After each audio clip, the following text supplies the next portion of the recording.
à Jésus. Prenez place dans sa présence. Shalom à tous. Je vous donne travailler ce matin avec la voix. Je vous travailler ensemble. Alléluia. Alléluia. On va travailler ensemble.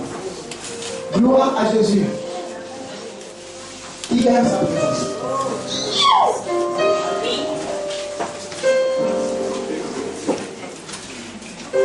Oh. Qui aime sa présence.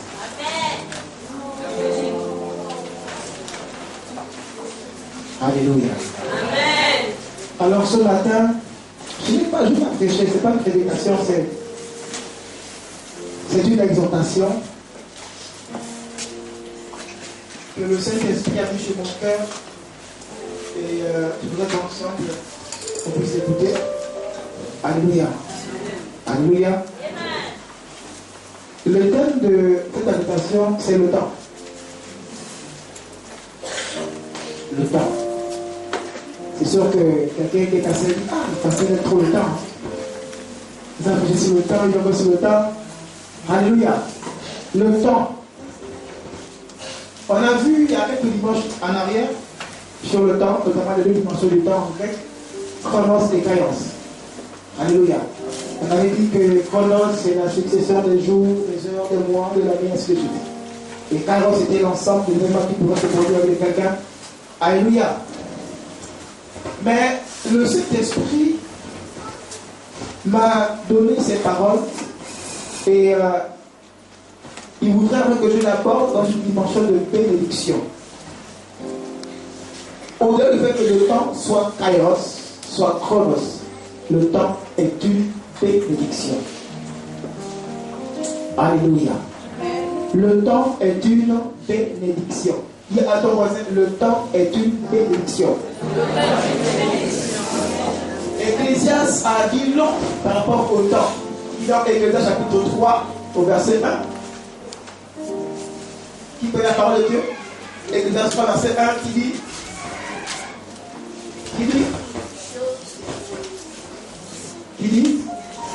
il y a un temps pour toutes choses sous le soleil.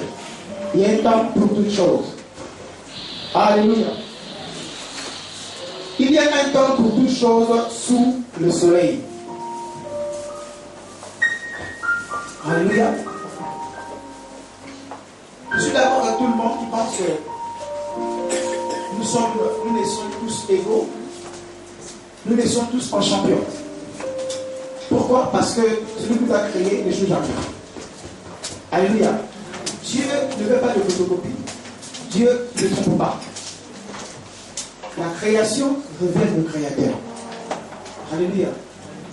Mais pourquoi nous observons en tout lieu que certains réussissent, d'autres échouent? Le temps, c'est la bénédiction que Dieu a donnée à tous les hommes de façon équitable.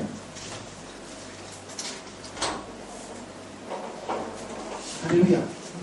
Dieu l'a donné à tous les hommes de façon équitable. Il n'y a pas qui ont plus de temps, pas moins de temps. Tous nous sommes soumis au temps. Pourquoi il y en a qui réussissent, d'autres non? La différence entre celui qui réussit et celui qui échoue ne se trouve pas dans l'intensité de prière. Il donne plus de prière au trône de Dieu.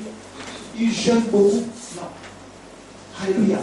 La prière est importante, le jeûne est important. La différence entre ces deux personnes, ce n'est pas tant qu'ils soient bien plus réguliers à l'église. Il les arrive beaucoup de fois. Chaque jour, il entend l'Esprit de Dieu lui parler. Non. La différence se situe au niveau de la gestion du temps. La différence entre un champion et un perdant, c'est au niveau du temps.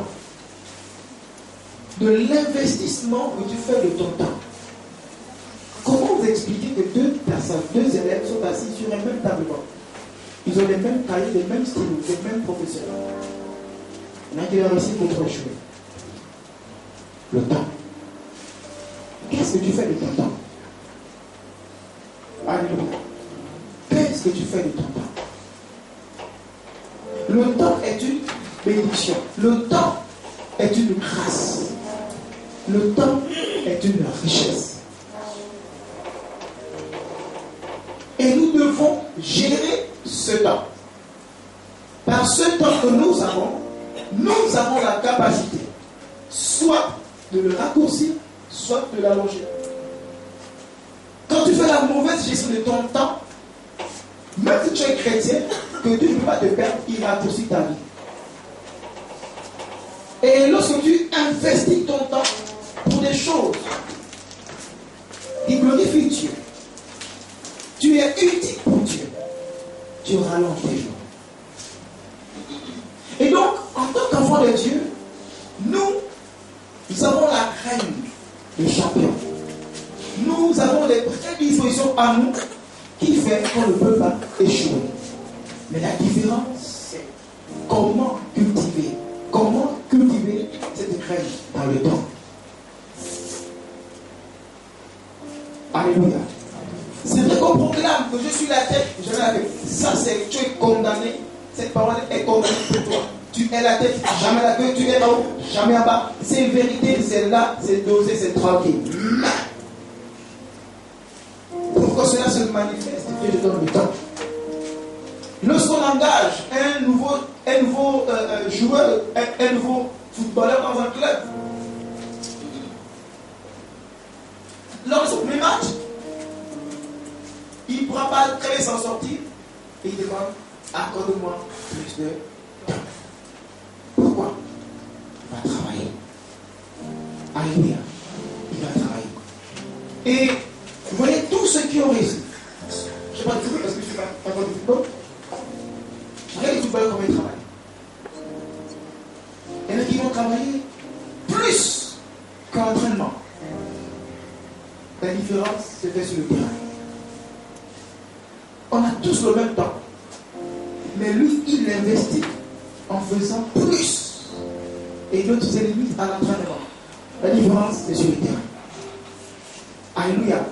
Et donc, le terrain ne vient pas faciliter le jeu du footballeur. Non. Le terrain vient seulement révéler ce qu'il a fait dans le secret. Le terrain vient révéler tout son travail. On dit, oh non, lui, il ne dort pas. Pourquoi? Parce qu'il investit son temps pour être meilleur.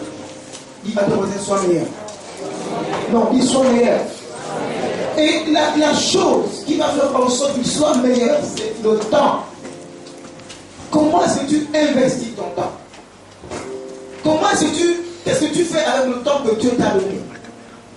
Il y en a qui sont célibataires, qui disent non, moi j'attends. En tout cas, il lit même l'esprit célibat. Mais ils ne savent pas qu'être seul, être célibataire, le célibat est une bénédiction. Il y en a qui disent pas même parce qu'ils sont célibataires. Amen. Alléluia. Amen. Ils attendent d'être heureux dans le mariage. Non. Le célibat est une bénédiction. Je reprends encore. Le célibat est une bénédiction. Alléluia. Et le mariage en est la continuité. Si tu entends être heureux, être un époux parfait, dans le mariage, tu auras plus de boulot. Si tu attends d'être une épouse parfaite, une épouse obéissante, dans le mariage, ce sera trop de boulot. Ce ne sera pas impossible, ce sera difficile, mais pas impossible. Et donc, on doit gérer le temps que Dieu nous accorde. On doit bien le gérer. C'est là où il nous transforme. C'est là où il enlève tout ce qui ne glorifie pas. Le temps où tu es seul, c'est une bénédiction. Parce que Dieu prend le temps de te parfaire, de te transformer. La suite, ce sera dans le mariage. Alléluia. Amen. Alléluia. Amen. Le temps est une bénédiction. Vous savez, dans la vie, la réussite, c'est la conjugaison de deux facteurs très essentiels et très importants. Si je pose la question, c'est quoi la réussite? Ou du moins, qu'est-ce qui engendre la réussite? En tant que chrétien, c'est théologique. Parce qu'il faut prier. Il faut prier, il faut jeûner. Oui, je suis d'accord avec ça. La réussite se provoque. Pas par le jeûne, pas par la prière. La réussite, c'est la combinaison de deux facteurs très importants qui est la préparation et les opportunités.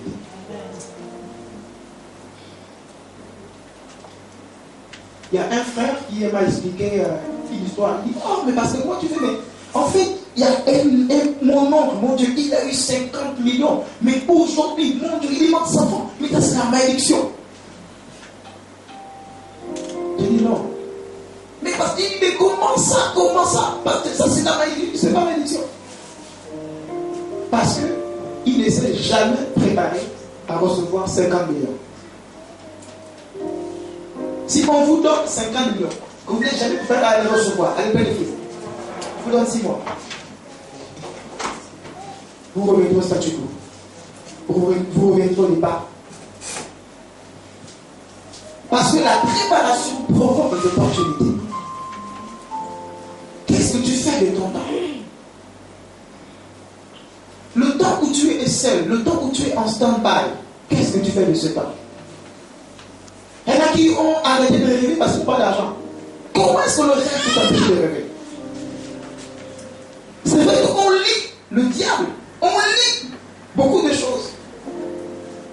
Il y a des niveaux où le diable tient captif à cause de l'argent. Il vous empêche d'avancer plus loin à cause de l'argent. Waouh! Quand tu es être entreprise, oui. Et quand tu n'as pas d'argent, oh là là, merci. Or, le temps où tu n'arrives, c'est le temps de ta préparation. Prépare-toi à être un chef d'entreprise. Prépare-toi à être une femme d'influence. Prépare-toi dans le secret. Prépare-toi à mettre en place toutes les stratégies. Prépare-toi. Parce que les opportunités se provoquent par la qualité de ta préparation. Même si tu pries ce soir, tu dis à Dieu, Seigneur, je veux un jet. De temps en temps. Qu'est-ce qui est possible à Dieu? Qu'est-ce qui est possible à Dieu? Mais tu penses, si Dieu te donne un jet, d'accord, ok, bon, tu as un jet. Comment tu feras ce jet-là? Comment est-ce que tu feras? Parce que les frais de l'aéroport, il faut les payer. Le pilote, il faut les payer. Les hôtels, il faut les payer. Comment est-ce que tu feras? Et quand tu vas, tu dis non, bon, pilote, amène-moi en France là. Mais pas de mon salaire.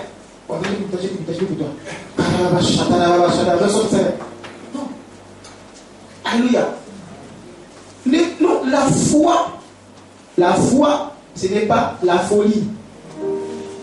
Bien que les deux sont séparés par le L et le E, mais ce n'est pas la folie. La foi de Dieu est raisonnable. Dis, oh, parce que tu raisonnes. Alléluia. Rien n'est impossible à Dieu. Tu peux faire tout. Mais si tu as côté Dieu dans la main, tu fais comment? Ou bien tu fais grâce à la maison? Non. Alléluia.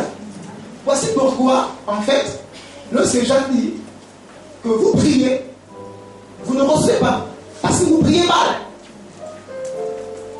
Alléluia. Il faut d'abord te préparer. Et ma préparation, en fait, ce n'est pas que tu, le matin, la Bible, le soir, le matin, la Bible, le soir, la Bible, tu pries, tu jeûnes, tu peux pas, je prie, je jeûne. Non. Non. Investis-toi. Investis-toi. Tu veux aller où? Qu'est-ce que tu veux faire plus tard? Ce n'est pas maintenant. Parce que lorsque les autres... Un jour, c'est... Je ne sais pas qui a dit ça. C'est la parole d'un basketteur, non, je ne sais pas pourquoi, qui. Il disait en fait que...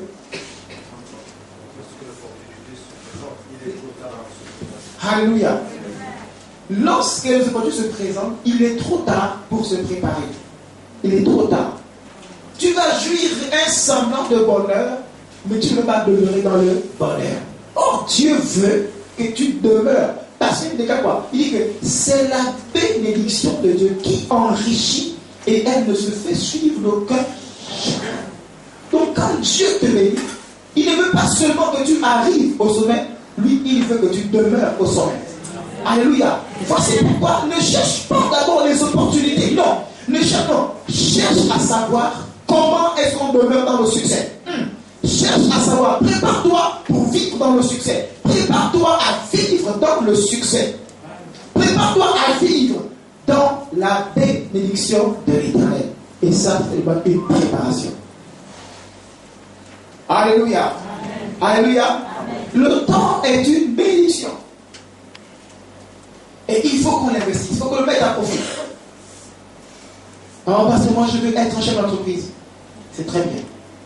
Qu'est-ce que tu fais? Oh, je n'ai pas d'argent. Il a bien. Parce que moi, je veux faire des affaires. D'accord, c'est très bien. Qu'est-ce que tu fais? Ah, pour moi, c'est serré, là, je n'ai pas d'argent, c'est compliqué, ça me... Alléluia. L'argent ne doit pas t'arrêter. Alléluia. La provision vient de Dieu. Lorsque Dieu voit que tu es apte, tu es prêt pour commencer, la provision arrive. Alléluia. En fait, notre idée, ce n'est pas comment ça viendra. Vous savez, j'ai fait cette épreuve et Dieu m'a parlé. J'étais à l'époque à l'université. Et en même temps, je faisais l'université et l'école. Et donc, il y avait un moment où je devais payer l'école. Et c'était compliqué. Alors, je suis entré en jeûne et j'ai prié le Seigneur. Que Dieu ouvre une porte. Et que Dieu ouvre une porte. Mais, moi, j'étais focalisé sur mon père. Que c'est là-bas où cela venir. Après mon jeûne à sec, le matin, je suis habillé pour aller à l'université. La route est bien à l'école de rester là, le bout là. Fatigué, je sors des jeunes. Et là, quand même, est-ce que mon père il a reçu mes prières parce que là, j'ai dosé. Quelques temps après, un monsieur qui a une Peugeot 607 ou 605. 607. Non, nous avons des toutes les ministres là. Ça va. C'est qu'à l'époque, quand tu étudiais le taxi, vous battez. Le monsieur s'arrête. Il y a la foule. Il s'arrête. Il fait ça. Il dit, oh, j'ai signé le nom du monsieur.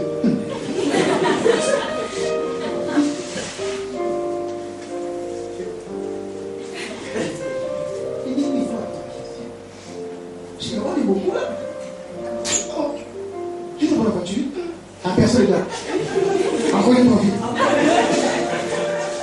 Bon. Je suis monté. Mon cœur prend la tête.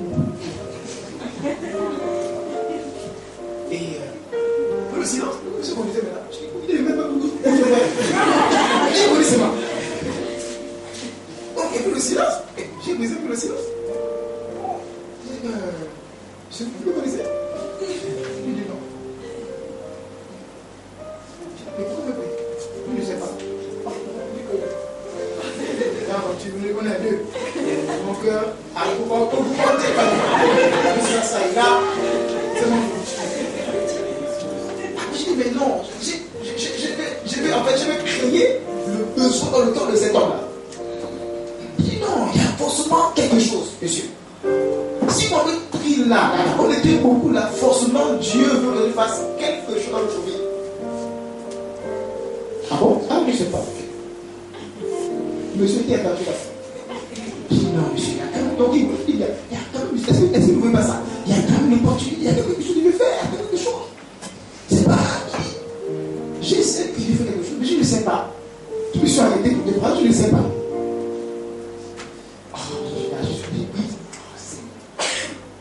Qui dit, tu as pas besoin, tu as pas besoin. Tu as pas quelque chose seulement que. Si je pense que moi je suis dans le Dieu. Tu as pas quelque chose là. Non, tu n'as pas besoin parce que je peux prier maintenant. Non, c'est. Non, demande que je prie. Il dit, ah, ma prière en fait, c'est que je ne sais pas ce qu'il faut faire parce que j'ai ma prière, moi si tu peux prier pour que Dieu fasse en sorte que je serve le Seigneur et ma famille au Canada, parce que je suis revenu parce que moi, entreprise, je mets des gens malhonnêtes, donc tu parles, je reviens, c'est compliqué. Dis-moi, regarde. J'ai prié. Seigneur, il y a ce besoin. Seigneur, regarde ici. Seigneur. Allez, on continue encore. Je dis, mais c'est bon, ça va? Oui, ça va. Bon, avec vous te dire, hein, je suis un patron, je suis chef d'entreprise. Je fais des affaires et je vis au Canada. Donc je suis venu juste voir les affaires et je repars. Je dis donc, assurément, Dieu voulait que je prie pour vos affaires. Le raquet. Ok, bon, laissez-moi là. D'accord, monsieur. Les amis, quand je mets pied, quand je sors de voiture, ce n'est pas le diable. J'ai écouté la voix du Saint-Esprit. Qu'est-ce que tu as fait?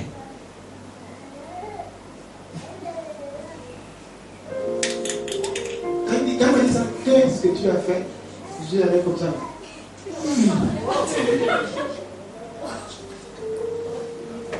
Je me suis élevé de la route. Puis j'ai écouté la voix. Qu'est-ce que tu as fait? Il dit, tu as prié pour que je donne la provision. Je t'ai amené un chef d'entreprise. Il est parti. Les amis, je me suis fondu en larmes. Je cours à l'église. Là, il faut prier pour moi. Il faut que je discerne bien la voix de Dieu. Là, il faut prier pour moi. Et quand je l'explique, effectivement, Dieu a écouté tes prières. Et il t'a envoyé un chef d'entreprise. 600 000 francs, c'est quoi devant un chef d'entreprise? Et pire encore, c'est qu'il y a le plus me faire mal. C'est que l'Esprit dit que dans cette voiture-là, il y avait de l'argent. Plus que ce dont il y a besoin. J'ai pleuré. J'ai pris ma prière, j'ai pleuré plus le cœur. Alléluia. Et donc parfois, Dieu envoie la provision, mais on est focalisé. Non, je sais que le Dieu va toucher le Dieu. Je sais que le Dieu. Je prie, je jeûne. Regarde arrière. Amen. Et donc nous, notre travail, le temps, je viens par là, comme le temps, il faut l'investir. Peu importe que tu as les finances ou pas les finances, il faut l'investir. Il faut le mettre à profit. Alléluia. Si tu veux être un chef d'entreprise, mets-le à profit. Deviens un chef d'entreprise. Alléluia. Que les finances ne te bloquent pas. Que les finances ne t'empêchent pas ou ne t'empêchent plus de rêver. Il faut que tu rêves. Alléluia. Il y a 3 étapes à mettre ensemble. Il y a l'incubation, donc la vision. Après l'incubation, il y a la contestation.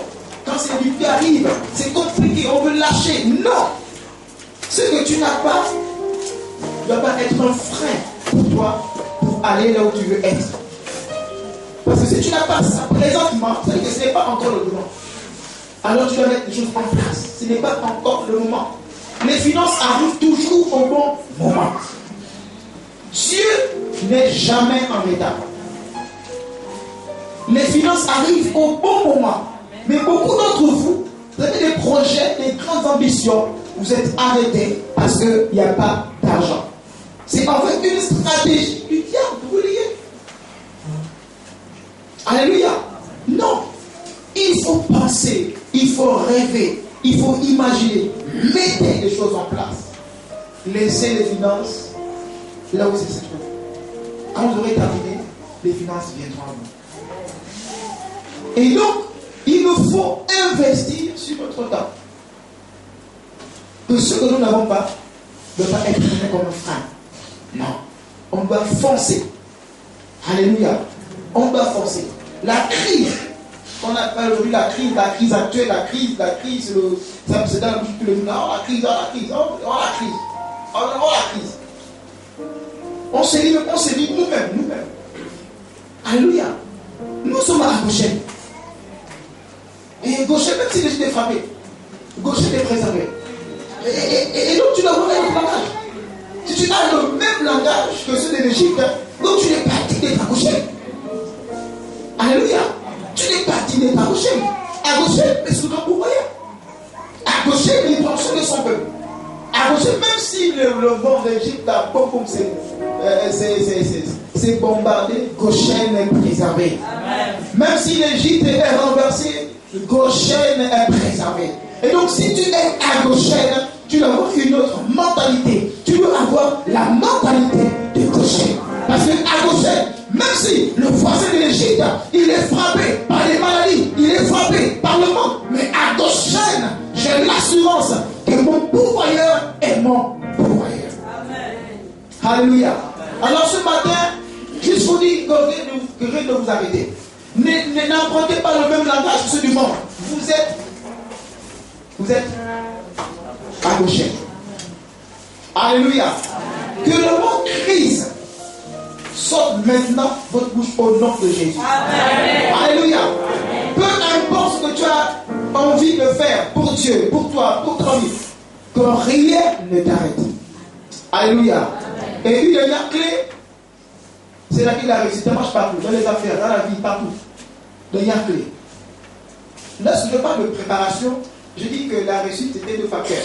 Préparation et les opportunités. Si tu suis les opportunités, tu n'auras jamais ces opportunités-là. Alléluia. Il faut suivre, il faut commencer par les préparations. Et la préparation, ça veut dire lorsqu'on vient à Dieu. Les amis, écoutez-moi. Lorsqu'on est chrétien, lorsqu'on prie Dieu, Dieu ne s'occupe pas seulement de notre vie spirituelle. Lorsqu'il dit cherchez, premièrement, le royaume des cieux. Et toutes ces choses vous seront données. Toutes ces choses sont des opportunités. Mais commencez par chercher le royaume. Quand tu cherches le royaume, tu es dans sa présence, tu consacres ton temps, tu donnes à Dieu, premièrement à Dieu. Mais quand tu viens à Dieu, mes amis, tu penses que Dieu va te combler seulement des dons spirituels. Alléluia. Tu viens à Dieu, tu es dans sa présence. Lui, il voit mieux que toi. C'est lui qui t'a créé. Il voit tes lendemains. Il sait ce qu'il a dans le lendemain. Quand tu viens dans sa présence, il te comble. Et plus tu le recherches d'abord lui. En tout et pour tout, d'abord, plus tu recherches Dieu, en fait, c'est une sorte de préparation. Amen. Dieu te prépare à vivre des choses. Plus tu le recherches d'abord lui. Parce que les amis, on n'est pas vainqueur sans Dieu. Alléluia. On n'est pas vainqueur sans Dieu. Les autres peuvent être forts, c'est pas grave. Mais nous là, on ne peut rien sans Dieu. Amen. Notre réussite a été conditionnée par le fait que Dieu doit être dans notre vie. Amen. On ne peut pas faire quelque chose qui n'est pas là. Dieu a dit à Moïse, n'allez pas sans moi. Si vous partez sans moi, vous saurez ce que c'est d'être privé de ma présence. Ils pensent parce que c'était nombreux, costauds, forts, stratégiques. Ils devaient gagner. Ils sont venus là, bien chicotés. Oh Seigneur, pardonne-nous. Oh. Alléluia. Ta vie ne peut pas aller plus loin sans Dieu. Donc, voici pourquoi il te donne une clé. Recherche-moi d'abord. Alléluia. Il y en a qui sont venus là ce matin avec des besoins. Mais vous perdez beaucoup votre temps si vous venez dans sa présence. Vous dites, Seigneur, envoie les finances. J'ai mon besoin. Moi, je suis une perte de temps. Parce qu'il te connaît. Alléluia. Dieu te connaît mieux que toi-même. Toi, tu dis que non, tu as mal ici. Lui, il ne sonne pas ici. Lui, il voit l'origine du mal. Toi, tu dis, non, sonne-moi ici. Sonne-moi ici, Seigneur. C'est là que j'ai mal. Or, lui, il va à l'origine. Non. C'est cette pensée-là qui produit ce mal-là. Il arrache cette pensée dans sa présence. Recherchons Dieu. C'est notre préparation. Alléluia. Peu importe, nous ne sommes pas pressés. Non. On est conditionné avec Dieu. Il doit être honoré. Il doit être devant. Nous sommes zéro, on ne vaut rien. Sans Dieu, c'est zéro, c'est rien. Jésus est numéro 1. Maintenant, faites l'exercice. Si vous êtes devant, si vous êtes vous devant, zéro.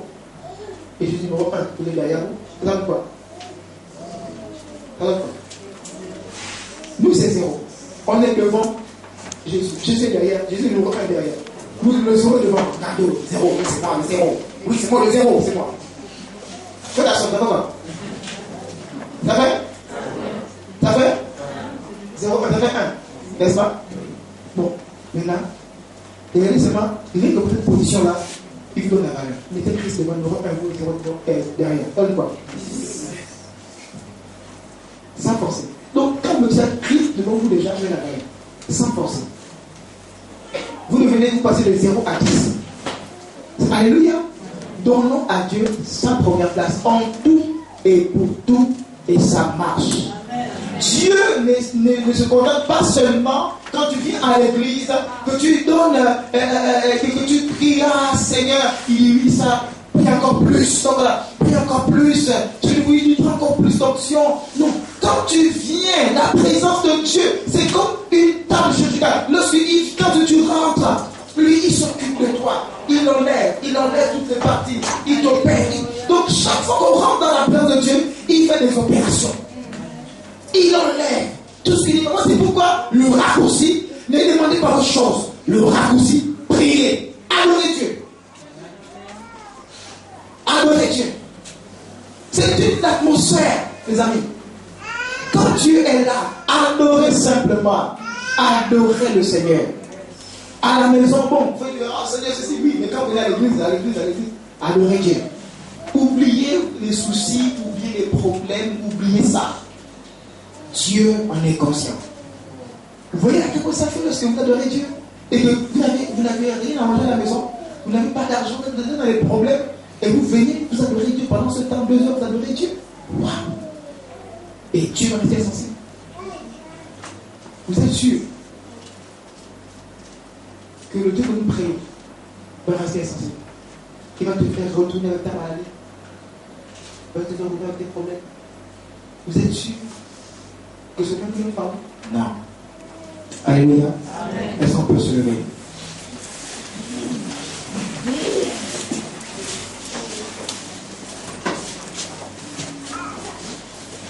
Nous devons investir notre temps.